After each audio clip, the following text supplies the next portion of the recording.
Hola, buenas. Damos continuación a la asignatura Biorefinerías del programa de doctorado en Ingeniería Material y Procesos Sustentables de la Universidad del Biobío, el cual se dicta este año en conjunto con alumnos que toman el ramo electivo de la carrera de Ingeniería Civil Química de la misma universidad. Hoy proseguimos con el análisis de sistemas de reacción para conversión primaria y vamos a enfocarnos un poco más en las ecuaciones que tienen que ocuparse para el diseño de los reactores, fundamentalmente para estimar los tiempos de contacto en estos reactores. Vamos a ver algunos elementos prácticos en este sentido y finalmente tocaremos los aspectos relacionados con los balances de masa y energía en este tipo de equipamiento.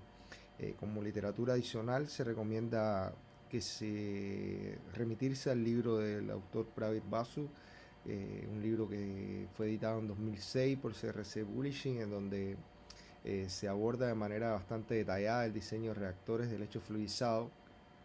Como hemos ido conversando en charlas anteriores, estos reactores son de los más ocupados para la conversión primaria de biomasa, ya sea a través de procesos de pirólisis o de gasificación, en fin, de procesos de conversión termoquímica.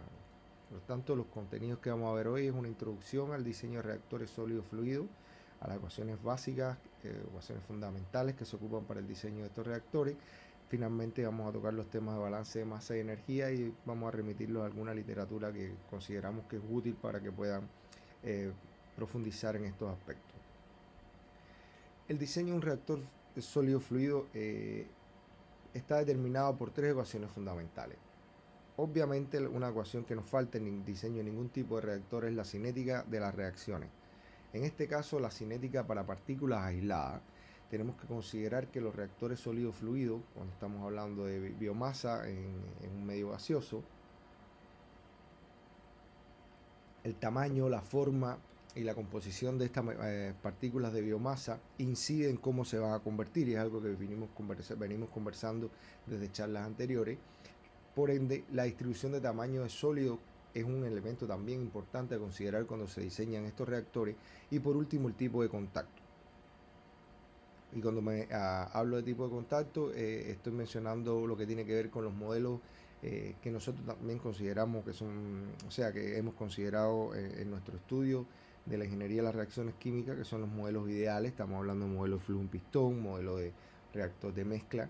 Es un problema que resulta difícil, dado que por lo general la cinética de las reacciones sólido, fluido o en presencia de biomasa es compleja. O sea, lo hemos venido conversando durante el primer tema de esta asignatura. Eh, un elemento que puede acomplejar bastante este hecho es que si los productos de reacción se mantienen en la fase fluida y también si estos forman parte de reacciones secundarias, esto complejiza mucho el análisis. Y si hay grandes gradientes de temperatura también, porque habíamos visto, si nos remitimos a los modelos que estuvimos conversando sobre la cinética de reacción, habíamos visto que los dos fenómenos más importantes en la conversión termoquímica eran la temperatura, o sea, la transferencia de calor, el efecto de la temperatura, y la cinética del proceso. Por tanto, si tenemos gradientes de temperatura, vamos a tener también gradientes de resultados que son importantes en este sentido.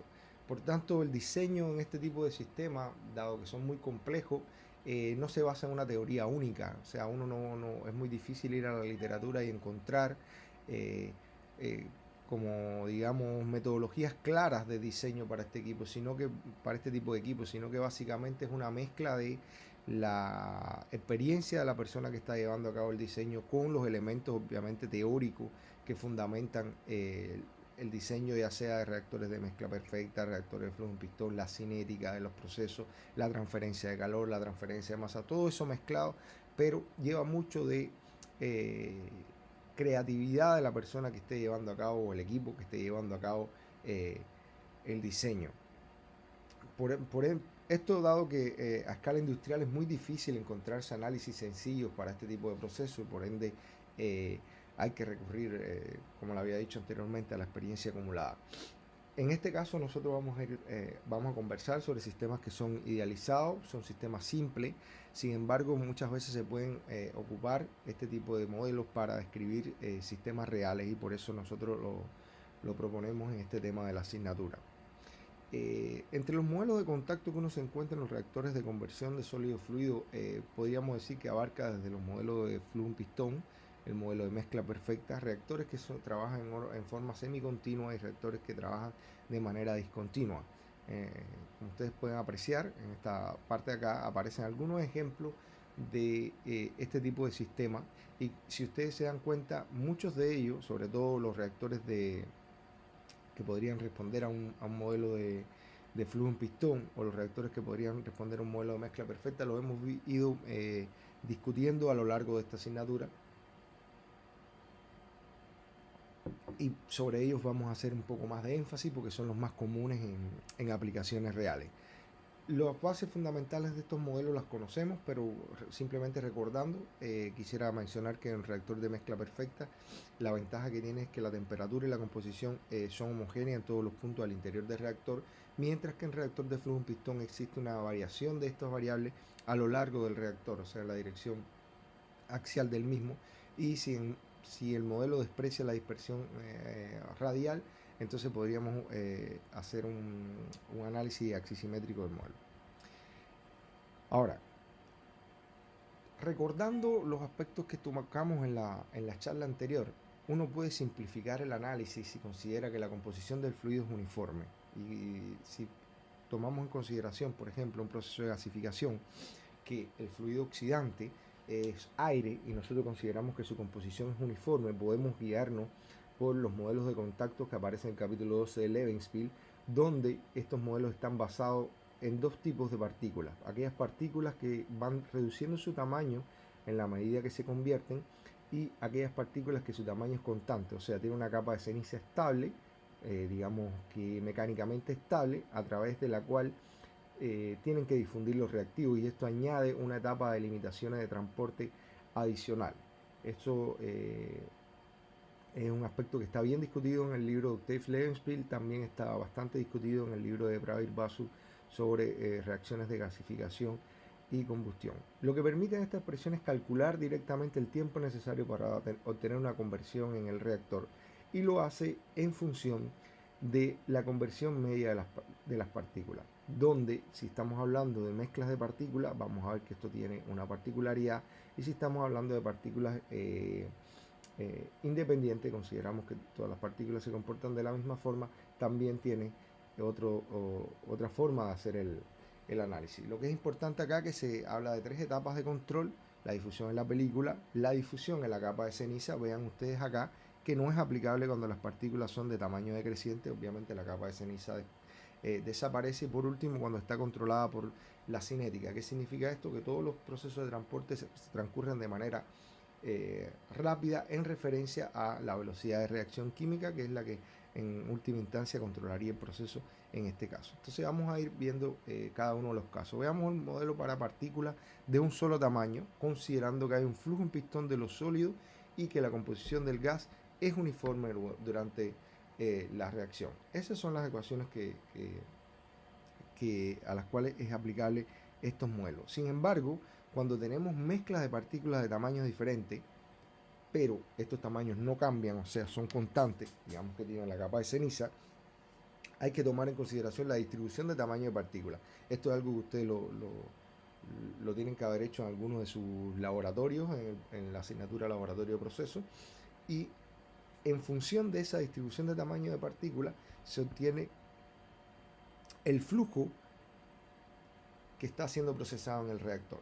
Y esta función de distribución de tamaño de partículas se ocupa posteriormente en la expresión de conversión. ¿Y qué es lo que plantea la expresión de conversión? Que la conversión de una partícula va a estar afectada por la distribución de tamaños de esta misma partícula al interior del reactor. Veamos un ejemplo cómo se aplican estas ecuaciones a cuando tenemos mezclas de partículas. El siguiente problema es un problema que aparece en el Octave Levenspiel, donde hay una mezcla de una mezcla de tres tamaños de partículas, que 50, 100 y 200 micrómetros de tamaño, y se le da la distribución en peso de estas partículas al interior del reactor. Se mencionan que el reactor se descarga de manera continua sobre una parrilla móvil y forma una capa delgada que se desplaza en corriente cruzada con un reactante gaseoso. se dice que las condiciones de operación que se están ensayando, el tiempo, hay que estimar el tiempo necesario para, o sea, que se tiene el tiempo necesario para la conversión de las tres fracciones, y son 5, 10 y 20 minutos. Ese es el tiempo necesario para la conversión completa, 100% de conversión, que es un elemento importante. Y se quiere saber la conversión que alcanzan los sólidos para un tiempo de residencia en el reactor de 8 minutos, o sea, está comprendido en este tiempo. Digamos que a los 8 minutos las partículas de 50 micras de tamaño se convirtieron completamente, asumiendo este ensayo que ya se conoce de laboratorio. Estos son los elementos que conocemos y sabemos que al final vamos a tener una conversión media de estos tamaños de partículas. Vamos entonces a aplicar las ecuaciones de diseño que vimos anteriormente. Lo primero que tenemos que nosotros estimar es cuál es la etapa controlante en el proceso, para poder, teniendo esta etapa controlante, buscar el elemento que tiene que ver en la ecuación con esta parte, que significa la conversión que está tomando lugar en cada una de las partículas, y después afectarlo por su presencia en la mezcla que está dentro del reactor. Entonces, tomando en consideración la ecuación que vimos anteriormente para reacciones con mezcla de partículas, decimos que la conversión media es una función de la conversión media de las partículas de tamaño RI y por la fracción de estas partículas al interior del reactor. Y es una sumatoria que está en función, la cantidad de elementos de esta sumatoria es una función de la cantidad de tamaños de partículas que yo tengo en mi distribución. Y así entonces podemos llegar a esta forma más desarrollada de la ecuación anterior.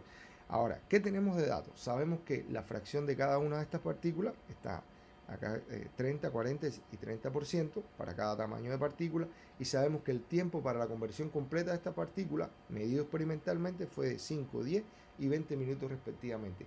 ¿Qué significa esto? Que hay una proporcionalidad directa entre el tamaño de partícula y el tiempo que demora en convertirse a la misma. Ahora, si tomamos en consideración los criterios vertidos por Levi-Spitz, este plantea que en dependencia de la proporcionalidad del tiempo de conversión total para cada tamaño de partícula, uno podría estimar cuál es la etapa que controla el proceso.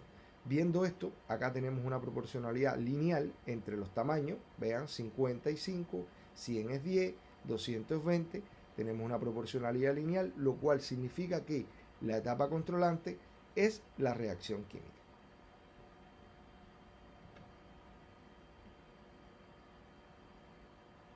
Conociendo que la etapa controlante es la reacción química y asumiendo que las partículas tienen forma esférica, podemos llegar a la siguiente expresión que relaciona el tiempo de reacción versus la conversión que se alcanza en el reactor. Despejando de esta expresión tenemos una relación de este tipo,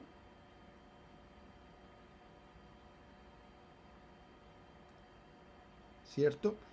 Tenemos esta relación, de acá despejamos y decimos 1 menos xb es la función de distribución de tamaños que vimos anteriormente, y sustituimos en cada uno de estos elementos esta expresión, el tiempo de residencia que nos están dando de datos, que son 8 minutos, dividido el tiempo para la conversión total de la partícula del tamaño I en esa sumatoria. Y así hacemos esta función y llegamos al resultado de que para un tiempo de 8 minutos tenemos una conversión del 93,2% del reactivo en el reactor. Ahora, ese es el caso de un reactor que se comporta de flujo en pistón. Vean ustedes que nosotros podemos asumir que en flujo en pistón, considerando que la conversión va a ser a lo largo del reactor, y si este reactor lo dividimos en elementos infinitesimales, la conversión en cada elemento va a ser constante. Es decir, sería como una batería de mezclas perfectas conectadas en serie. Ahora veamos el caso donde tenemos la reacción, pero es un flujo en mezcla completa. ¿Qué tipo de reactores son los que se comportan así? Bueno, los reactores que son, por ejemplo, un lecho fluidizado burbujeante.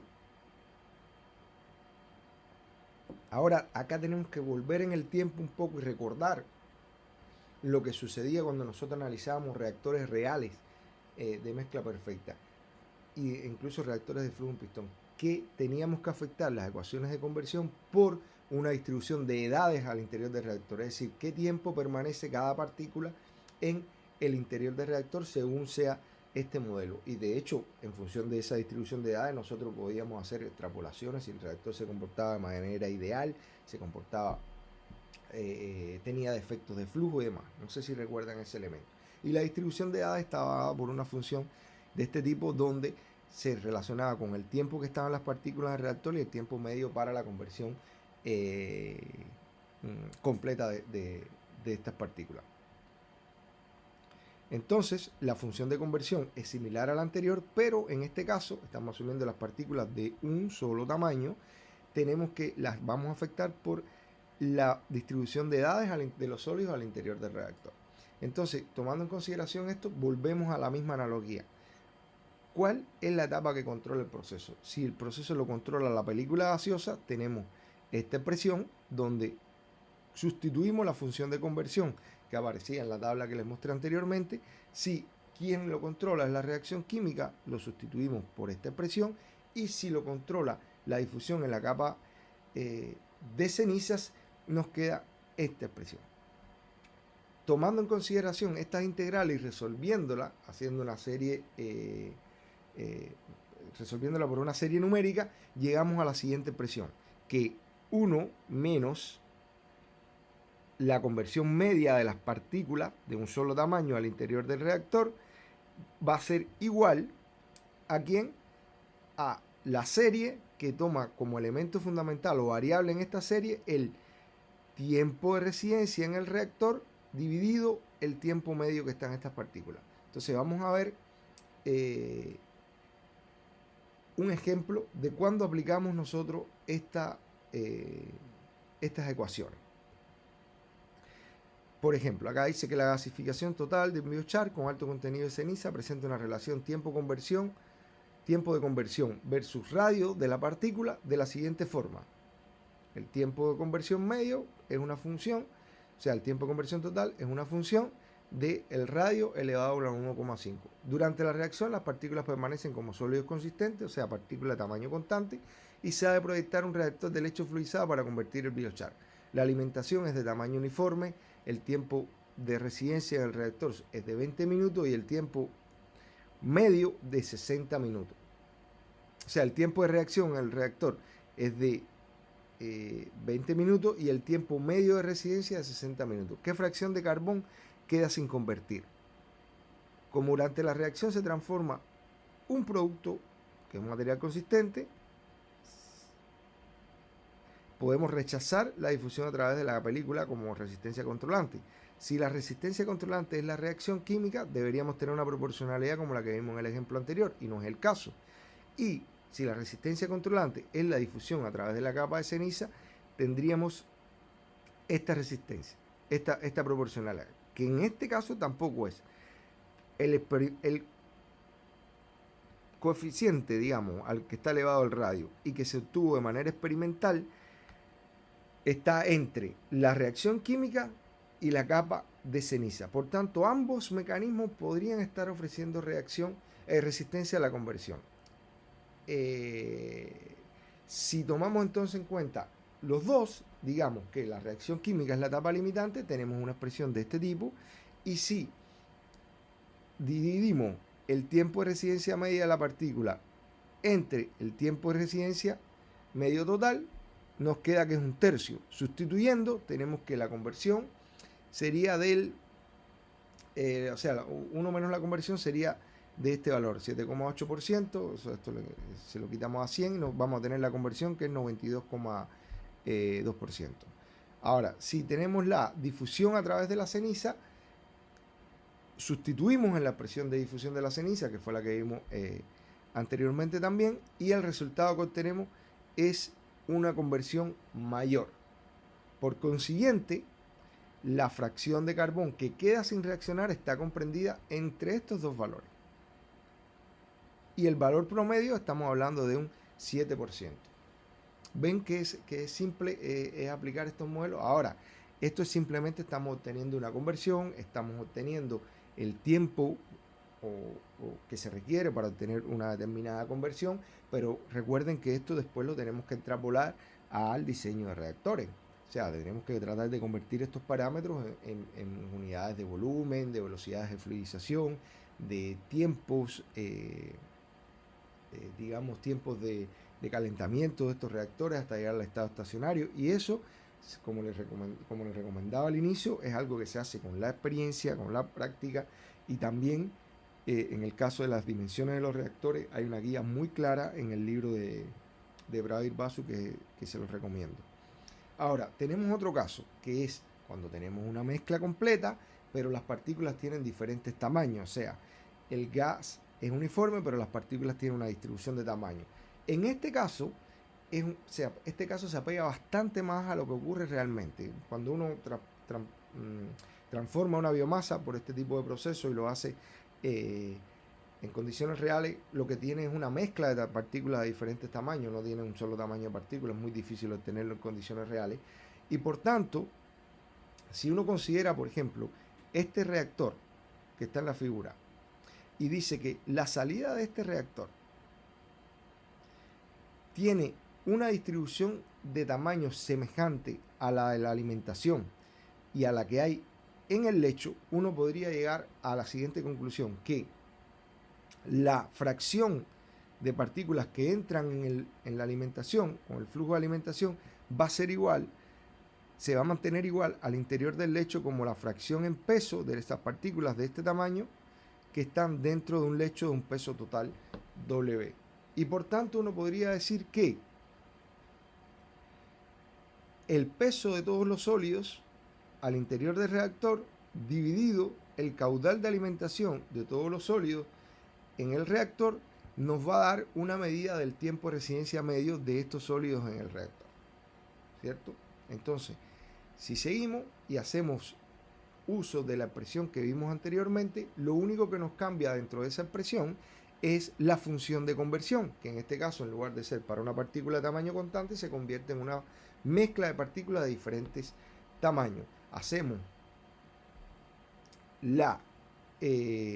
si consideramos esta expresión A y consideramos además que esta función de conversión está dada por 1 menos la conversión de la partícula de un tamaño RI multiplicado por la fracción de estas partículas que están siendo alimentadas al reactor y combinamos ambas expresiones, podemos tener 3 grupos de ecuaciones que tienen que ver con cada una de las resistencias que están tomando lugar. Primero, la difusión a través de la película gaseosa, después la reacción química y por último la difusión a través de la capa de ceniza. Recuerden que la difusión a través de la capa de ceniza es importante cuando las partículas tienen un tamaño constante. Veamos entonces la aplicación de este modelo en un ejemplo similar al primer ejemplo, pero en este caso la reacción se lleva a cabo en un reactor de mezcla perfecta. Esta es la información adicional importante. Los sólidos son consistentes, no cambian de tamaño, por tanto las partículas son de tamaño constante. ¿Qué significa esto? Que de las dos resistencias, la capa de ceniza y la película gaseosa, la capa de ceniza debería ser la resistencia más importante. Se emplea un ciclón para separar los sólidos que se arrastran en el reactor, lo cual es común en la práctica, y la variación de la composición de la fase gaseosa a través del lecho es pequeña. ¿Qué significa? Que el lecho se comporta como una mezcla perfecta. Volvemos a los mismos datos iniciales para estimar cuál es la etapa controlante. Teníamos que era en este caso la reacción química por la proporcionalidad lineal en el tiempo, entre el tiempo de conversión total de una partícula de tamaño I y el tamaño de esta partícula propiamente tal. Volvemos a la definición que vimos anteriormente del tiempo de residencia medio, que estaba dado por la masa total de las partículas dividido el flujo de estas partículas que entran. Recuerden que fue la definición que vimos anteriormente. Y por tanto, sustituyendo en la ecuación de control cinético de la reacción, llegamos a la siguiente expresión. Para cada tamaño de partícula, recuerden que es una sumatoria, para las partículas de tamaño 1, que es 5 micrómetros, tenemos que este es el tiempo de conversión total para la partícula dividido el tiempo de residencia que va a haber en el reactor. Y así sucesivamente lo hacemos para cada partícula y llegamos al resultado de que la conversión en este caso es menor, 77,8% de conversión. Hasta aquí lo que quería conversarles de las expresiones generales. Estas expresiones lo que nos permiten a nosotros llegar a obtener tiempos necesarios para determinada conversión obtenida en determinado tiempo y relacionando esto con partículas ya sea de tamaño constante, de mezcla de diferentes tamaños, y tiene que ver con los regímenes que estudiamos en la conferencia anterior y que, bueno, en el caso de los estudiantes de posgrado, que era una de sus tareas evaluativas, tuvieron que profundizar sobre ello. Y bueno, los estudiantes de pregrado, bueno, también pueden profundizar en la literatura que se recomendó en esa tarea. Ahora vamos a entrar al tema del cómo resolvemos un balance de masa en estas condiciones. ¿Qué significa esto? Teniendo la composición inicial, nosotros queremos tener las condiciones de salida en un reactor dado. Hasta aquí la primera sección de esta charla.